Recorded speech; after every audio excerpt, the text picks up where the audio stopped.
এখানে আমরা প্রজেক্টাইল মোশনে দুটো ফর্মুলা সিলেক্ট করেছি, কি না horizontal range U square sine 2 theta by G এবং maximum height attained by the projectile H equals to U square sine square theta by 2g।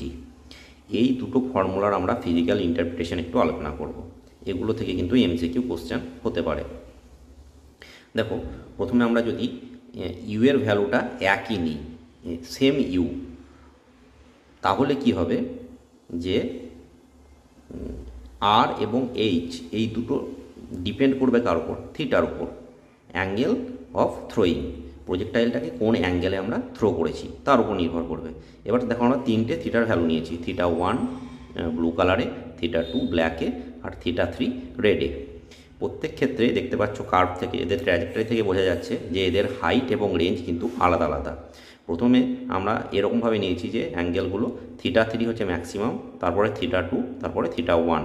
সেক্ষেত্রে theta 3 এর corresponding horizontal range R3 less than R2 less than R1 এবং maximum height attend H3 greater than H2 greater than H1।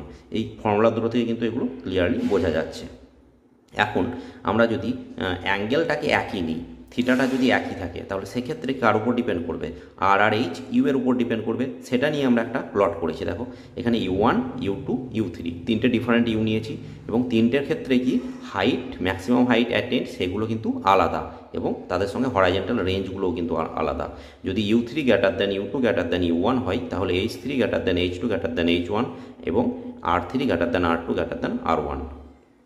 তাহলে এই horizontal range এবং maximum height attend এই দুটো equation থেকে কিন্তু আমাদের বেশ এর ফিজিক্যাল ইন্টারপ্রিটেশনও আমরা বুঝতে পারলাম এবং এখান থেকে কী হবে, এমসিকিউ কোশ্চেন যদি আসে তাহলে আমরা নিশ্চয়ই করতে পারবো।